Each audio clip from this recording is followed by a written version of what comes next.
Hello everyone, good morning সবাইকে। সবাই কেমন আছো? আই হোপ সবাই ভালো আছো, আর আমিও অনেক ভালো আছি। আমি শিবানীশ ব্লগে তোমাদের সবাইকে একটা নতুন ভিডিওতে অনেক ওয়েলকাম এবং অনেক ভালোবাসা জানিয়ে আজকে একটা নতুন ব্লগ শুরু করছি।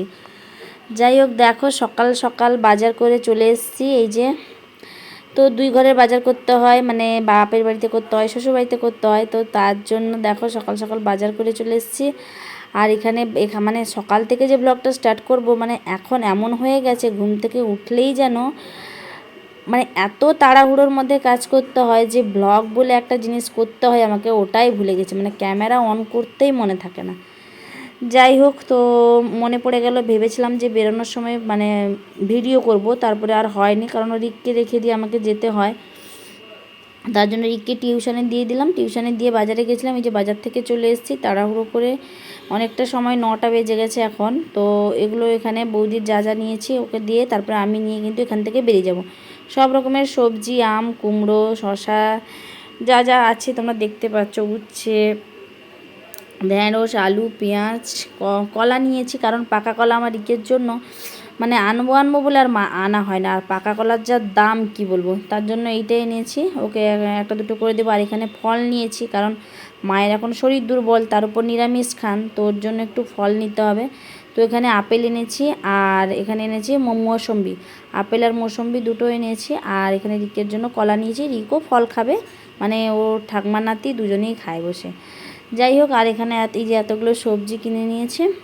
তো এখন যাব কিন্তু বাড়ি। তো বাড়িতে এসে দেখো রিককে খাইয়ে দাইয়ে সব কিছু কাজ কমপ্লিট করে স্নান টান করে মাছ কেটে, এই যে দেখো পমফ্রেট মাছ এনেছি, কারণ অনেক দিন ধরেই মাছ আসে না। আর যেহেতু আমাদের নিরামিষ হয়, আবার নিরামিষ মাছ বিশাল ঝামেলার ব্যাপার, যার জন্য আমি মাঝে মাঝেই মাছ আনি, মানে সপ্তাহে একবার কি দুবার, কি একবার আনলে দুবার খাওয়াই, এরকমটাই করি। আমার প্রত্যেক দিন মাছ, নিরামিষের 3টে 4টে, আবার মাছের 2টো রান্না করতে আমার একদমই ভালো লাগে না, যার জন্য মাঝে মাঝেই মাছ আনি। তো আজকে পমফ্রেট মাছ এনেছি, তো কেটে নিয়েছি। আর এই যে মাছের তেলগুলো খুব ভালো আছে, ওর জন্য রেখেছি। আর এগুলো তো ধরো আমি একাই খাবো, রিক তো আর মাছের তেল খাবে না।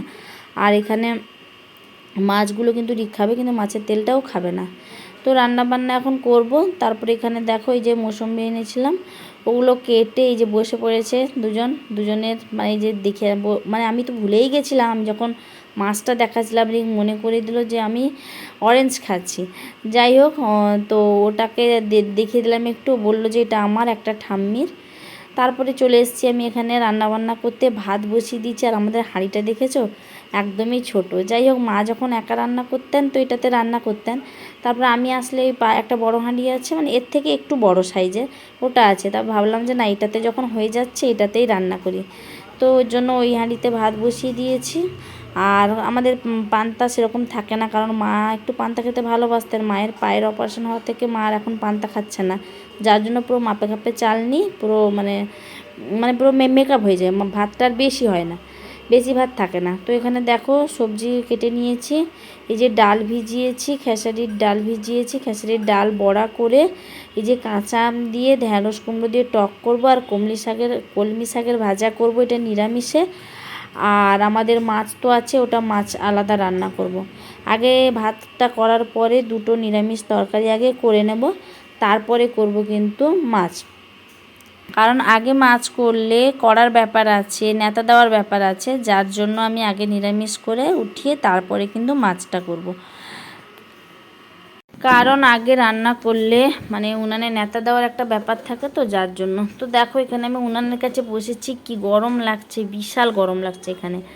যাই হোক, এখানে আমি রান্না করতে করতে মানে হাফ রান্না হয়ে গেছে। তারপরে ফোন এসছে যে বাপের বাড়ি থেকে, মানে বৌদি ফোন করেছে যে মাসি আরও এসছে।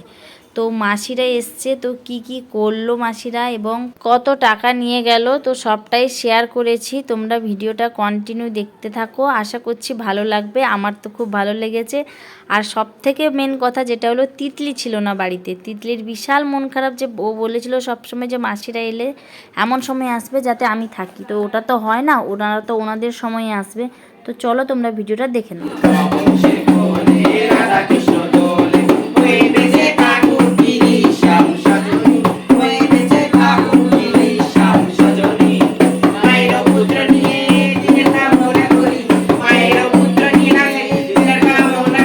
আশীর্বাদ জানাই।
সৃষ্টি ভালো রাখুক, মা সৃষ্টি ভাইকে দাদান করুক, গাছের ফল গাছে ধরে থাক, নিরোগী হয়ে বেঁচে থাক।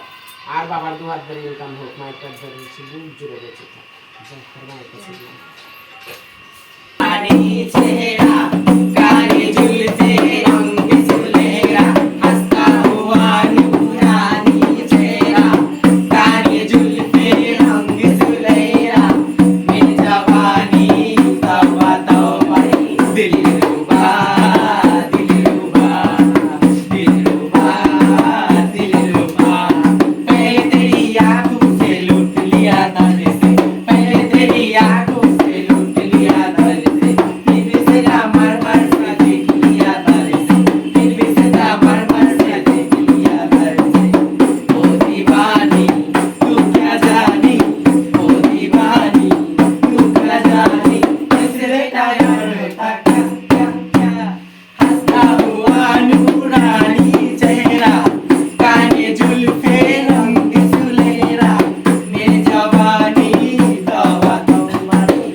হয়েছে অনেক, দুটো অবধি আমাদের টাইম, দুটো পার হয়ে গেলে প্রবলেম হবে।